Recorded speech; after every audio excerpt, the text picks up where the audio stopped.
Okay, great. Firstly, is my volume okay?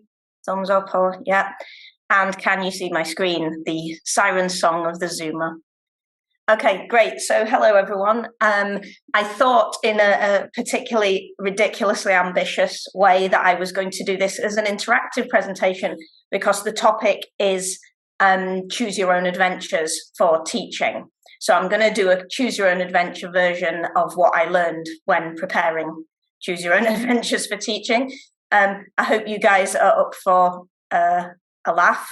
It might go wrong, as is the nature with interactivity and teaching. So please engage with me even just a little bit.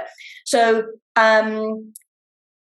I guess I'll start by just saying I'm a researcher in game-based learning and I'm a lecturer and I mostly teach research skills. So because of this, my research is kind of focused in on game-based learning for postgrads mostly and teaching academic and research skills for postgraduates. So if we start the presentation, this is the Choose Your Own Adventure. And I will sort of tell you a lot of things that I've learned, but please feel free to interrupt me by unmuting or type in the chat and I'll try and get the chat box to appear. Nigel, maybe you'd mind just keeping an eye on that in case there's any chat questions. And I will ask you to contribute to this, but you can also hide in the background if you prefer to do so. So first of all, I'd like to invite you to choose a role for yourself. So you can be a fighter, a bard, a wizard, or an apprentice. I'll leave this up on the screen so you can pick something. And while you're having to think about what role you might like to play today, I'm just going to show you the creative thinking quest. So here it is. And actually, can somebody else post the link into the chat? Nigel, if you've got that, that would be great. So it looks like this. When you first arrive on the page, you get an Itch.io page that looks like that, and you click run, and this is the creative thinking quest. So I'm just going to briefly introduce it. This is a Twine text-based, browser-based game which guides students through the entire process of making a research or a creative project. It's very much skewed towards the later undergrad, postgrad market, but if you're an early career researcher or someone just who's kind of reminding themselves how to do research design, it can also really help you. I'm going to quickly, hopefully, if I switch apps, can you now see Twine? Yeah, so this is what it looks like in Twine. This is the platform, if nobody's used it, it's the platform that you can create interactive narratives in interactive text-based adventures.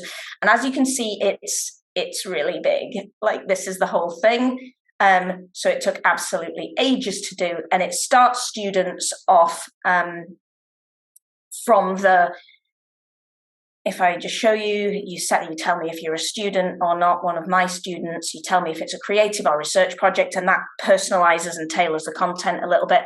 And then this is the main path that you choose to guide yourself through the content. So it goes from, I have absolutely no idea whatsoever of a project, and this takes you to kind of brainstorming activities.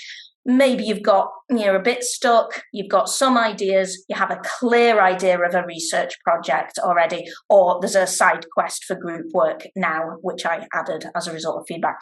So basically you pick the path you want to take and the quest guides you through activities that are specifically tailored to that area, that stage of research design.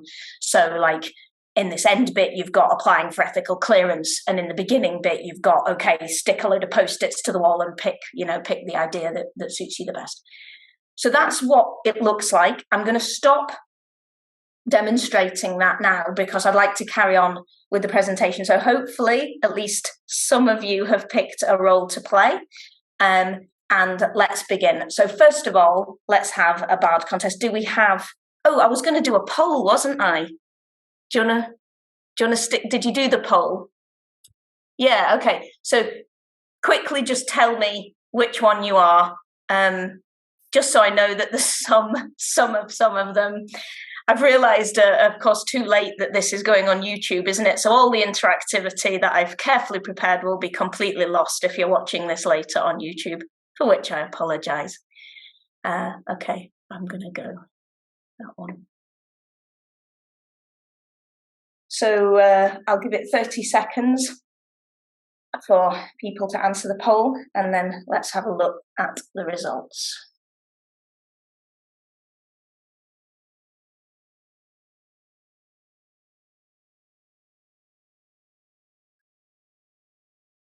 I'll just open the chat window. One of the big things that I talk about when I'm talking about my research is the idea of failure in games and failure for learning. So I'm kind of embracing failure, and this is all very experimental.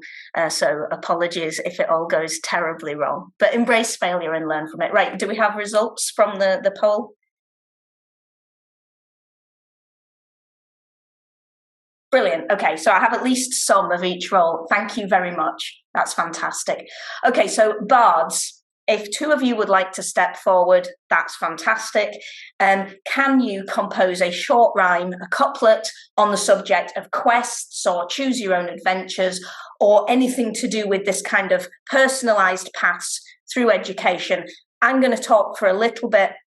While you compose them, just post them in the chat, and in a second I will pick one that I like, and that person gets to pick our interactive path through this adventure.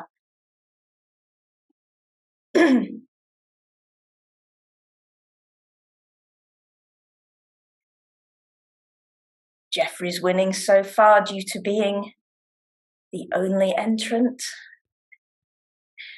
For those that can't see the chat in the video later, it says, "My quest is the best. I care nothing for the rest." Brilliant. Thank you, Jeffrey. Okay, so where was I? I was asking Jeffrey to tell me which path we should take. So personalization, novelty, narrative, exploration, or gamification. Oh, wow, look at some of these poems. These are amazing. Okay, well, as lead chief bard in this meeting, I've decided that we're going to go for narrative because, of course, that's very close to poetry. Fantastic. Thanks very much. Okay, so this is what I learned about narrative. I'm giving you a really quick overview of the data I collected when, as part of the background analytics that are going on here. So if you have a look, and I think at least one of you is having a look at the Creative Thinking Quest itself, you'll see that there's some kind of images and there's some very light touch narrative, which says things like, a tree is blocking your path. You must now do some research design activities to get past the tree. So I asked people in the survey, do we care? You know, does the narrative content matter? And this is my results. As you can see, I don't have very many results yet, so it's still very much a work in progress. But in terms of the narrative content of the quest, the results are pretty much split. I mean, there's nobody saying they didn't enhance the experience at all. But a lot of people are saying didn't really enhance my experience. I'm mostly here for the kind of intellectual content. But then a few people saying, yes, they did enhance my experience. So if you picked wizard and you want to kind of make notes and make provocations from what I'm talking about, then here are your prompts. So what role do narratives play in engagement or motivation or learning outcomes? When it comes to kind of adding a narrative that's not to do with the learning itself. And are light touch fictions, like the one I've used, any use, or do narratives have to be really quite engaging and quite involving to be used in learning? And I'm trying to get here to the bottom of abstraction. You know, it is to abstract something out and say you're in a cave fighting a spider. Is that useful at all? Or should narratives be properly designed and big, proper things? So light touch. So what I'm asking, just to remind the scribes and the wizards, what I'm asking you to do is just use those prompts, drop some notes in the chat. You might want to lead the questions at the end of this presentation. So there's the prompts for those. And we're going to now choose a new path. And how we're going to do that, we have a challenge randomer.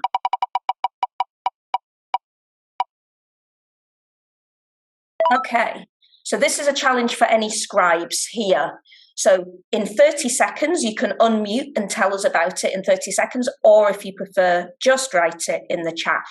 Link narratives to some theory or an example that you know of, if you know of an example. If you don't worry about it, and we can carry on. Would anyone like to unmute at this point? I will, because I hate being silence.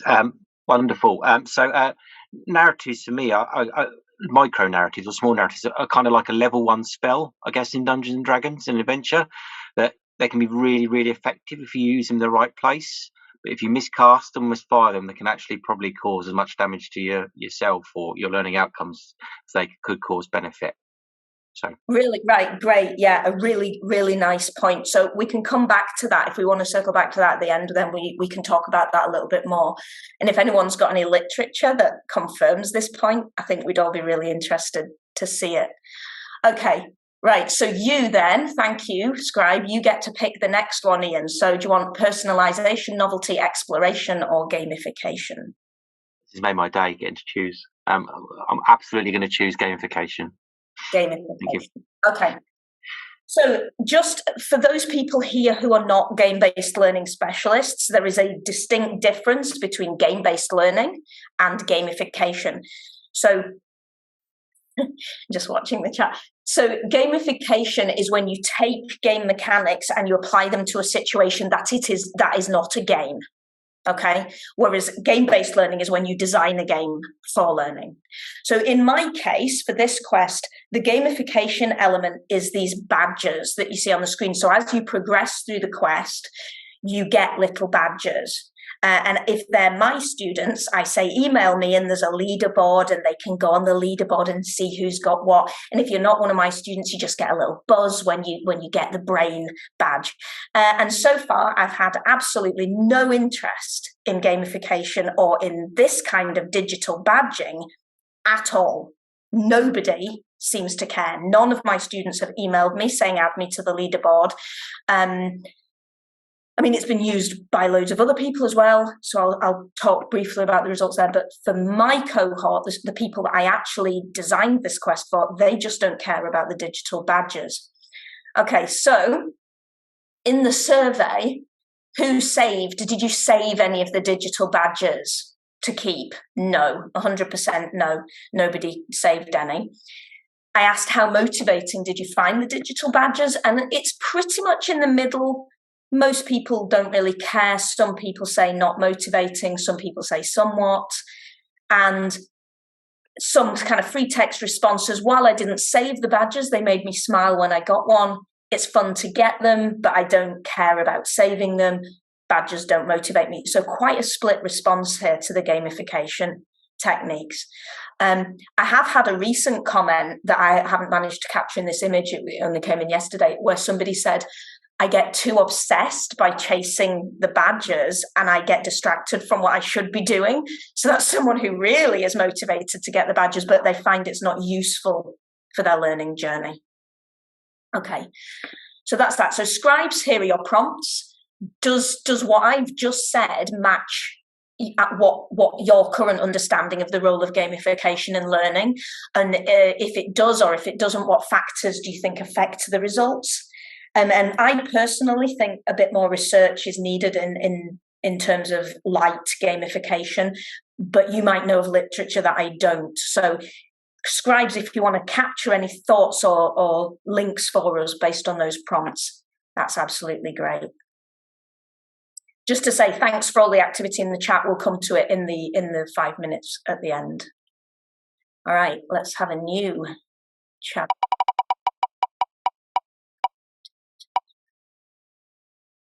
Okay, fighters. I don't know if I have two brave fighters, but I would really love it if one of you could debate fight digital badges or gamification more generally.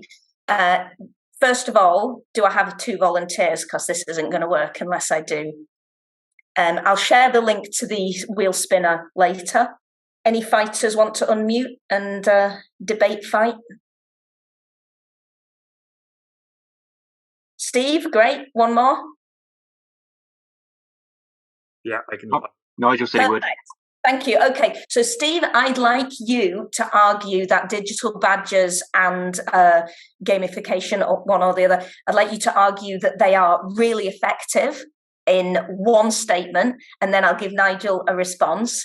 And then Nigel, I want you to argue that they're totally useless. And then Steve, I would like you to respond. So just one sentence each, please. Digital badges provide a tangible piece of evidence of progress. Response, Nigel? They're pixels on a screen, Steve. Right, okay, well, make your argument, Nigel. There's no motivation for something that isn't physically tangible. Response, Steve? It could impact on reputation and students' standing within the class.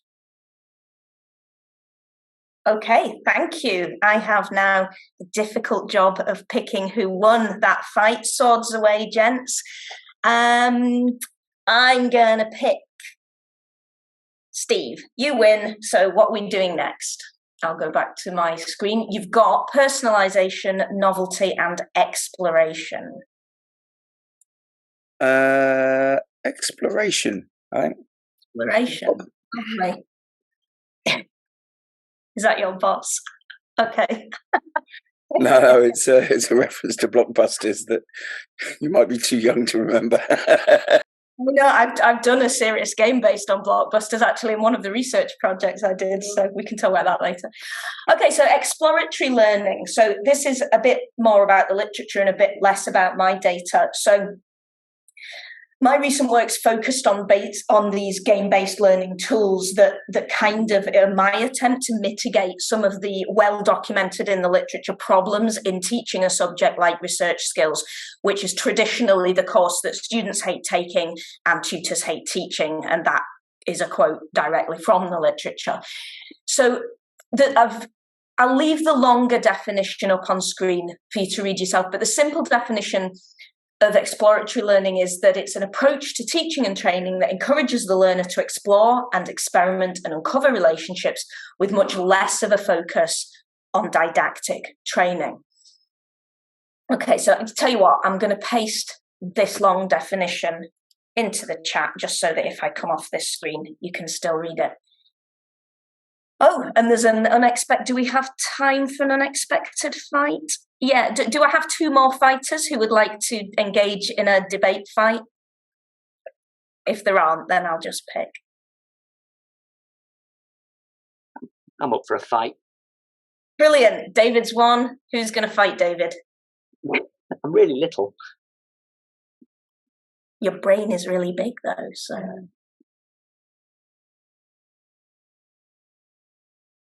No? No one? No.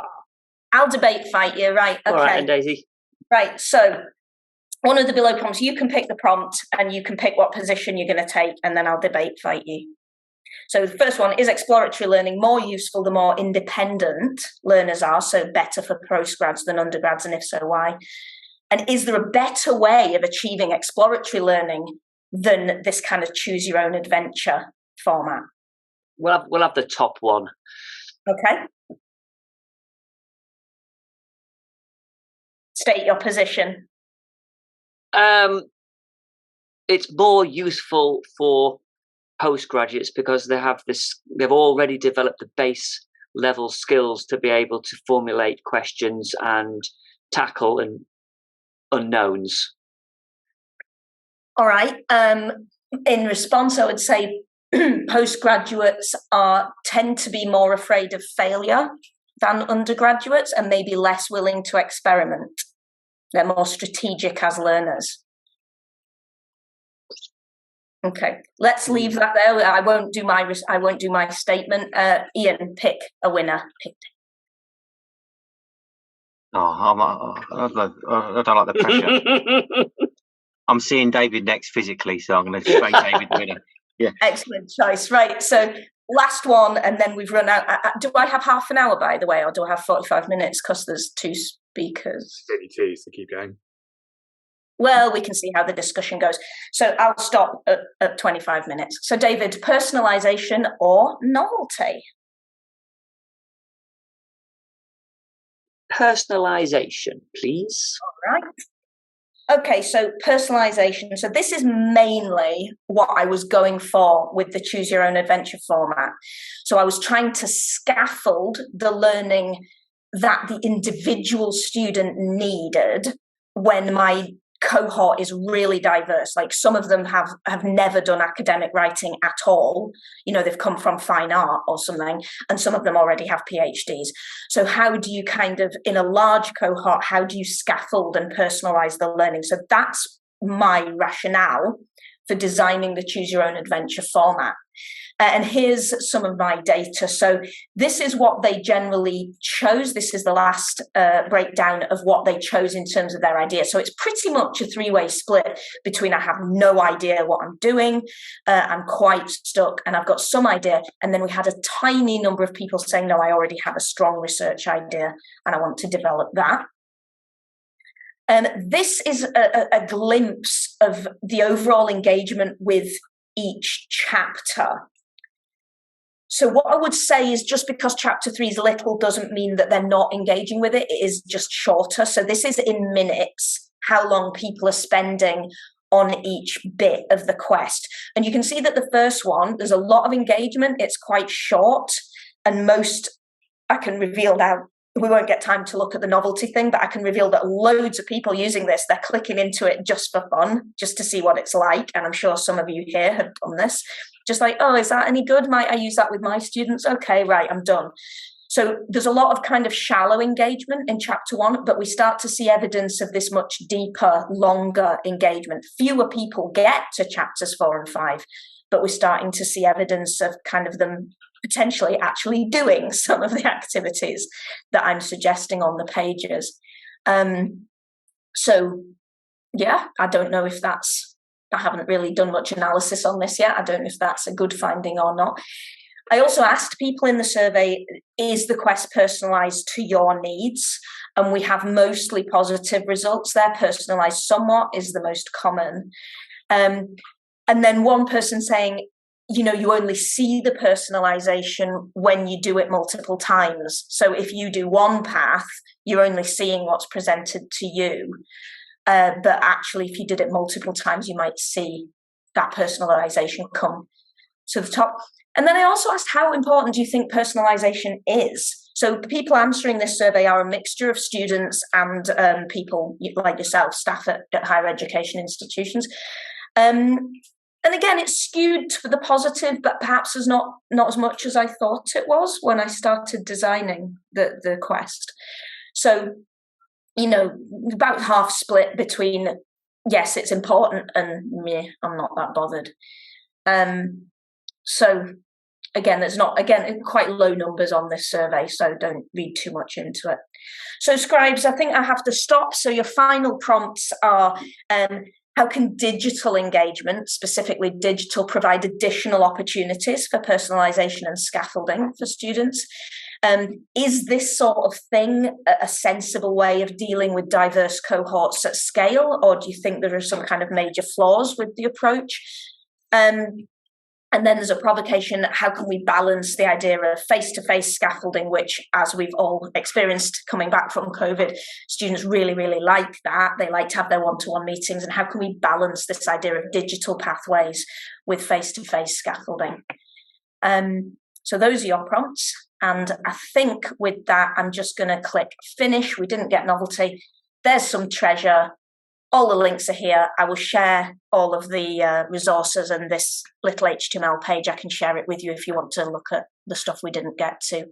Oh, and finally, free online workshop coming up. It was supposed to be tomorrow. It's now on the 8th of December. So if you want to learn Twine, and if you want to learn how to capture the background analytics from Twine using Google Sheets, there's a free workshop on the 8th of December, and there's a link somewhere on my blog or something to sign up to that. Okay, I'll stop talking and we can have a chat, questions or comments. Brilliant. Thanks, Daisy. That was really interactive. I really enjoyed that. Do we have any With only a small amount of failure. Do you have any questions for Daisy? People want to unmute, or Ian, I can see your hand going up there. Yeah, I've got several questions, but I'll start. It's amazing, and I encourage everybody to actually go and have a go at the adventure itself by the first link we shared, to see all the prompts that come up that help people generate research ideas. I'm going to ask the boring question, I guess. You know, considering what a traditional let's discuss a research project session may look like at a typical institution, this is quite different. So what's the kind of student reaction to being faced with something like this rather than a traditional lecture or workshop kind of structure? You know, any barriers to engagement by using the game-based kind of narrative? I think it's a bit early to answer the question, to be honest. You can see that my data is quite small right now. I would absolutely love it if you guys play enough of the quest to answer my survey, please, because I would like to publish these results. And at the moment, billions of people are playing it. Well, not billions. There's about 2,000 plays from this, but very few responses to my survey. So it would be awesome if you could fill that in. Barriers, I think some students don't get the playful approach. It is definitely the minority, but for some people, and I would say especially in the kind of, I've come from my job, I'm doing this master's degree to advance my career, what the heck is this with its pixelated art going on? There is definitely some students who react like that. That's fine, you know, it's not for them. I'm not pushing playful learning on everybody. But I think apart from that, I can't really answer the question for myself, but I will definitely be sharing the data as it matures, and as I get more users and more data, I'll be sharing that. Yeah, Jeffrey, you got your hand up as well. I very much like this approach as well, and like several people on the call, I suspect I've had to teach a room of not necessarily bored students, but very apprehensive students about designing their projects. They think, you know, I can't possibly do this. And I think in a way, a tool like this might help them overcome their reluctance. But maybe you should offer a second way.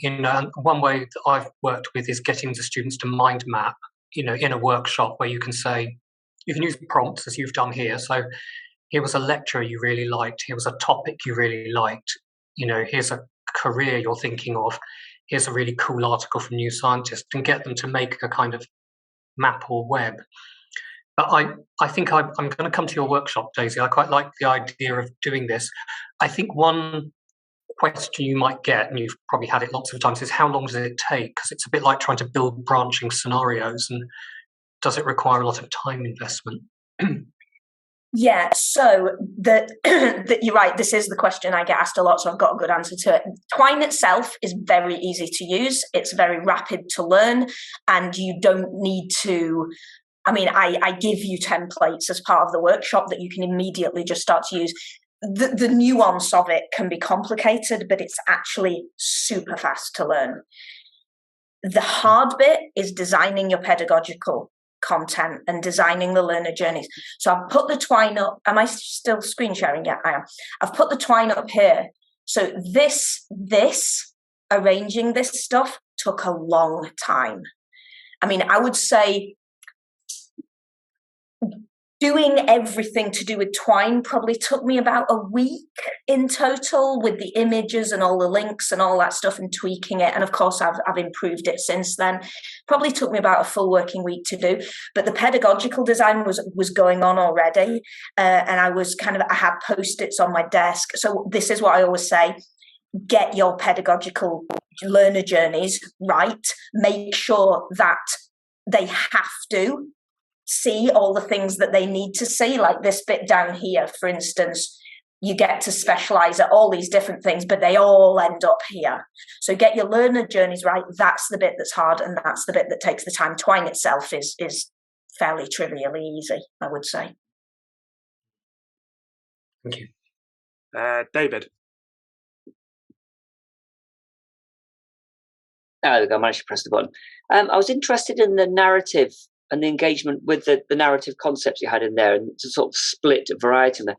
And it got me thinking, do you collect any sort of background information about the individuals? And for example, I was thinking about how much they read novels, or interact with, read films and like or play games, and those that read a lot like the narrative, those that don't just want to crack on with it. And it would just be interesting if there's something going on in the way that people interact with this. I think there almost certainly is. I think that's a very insightful direction for research to take. It's not, I don't collect that, so I will never be able to answer that question.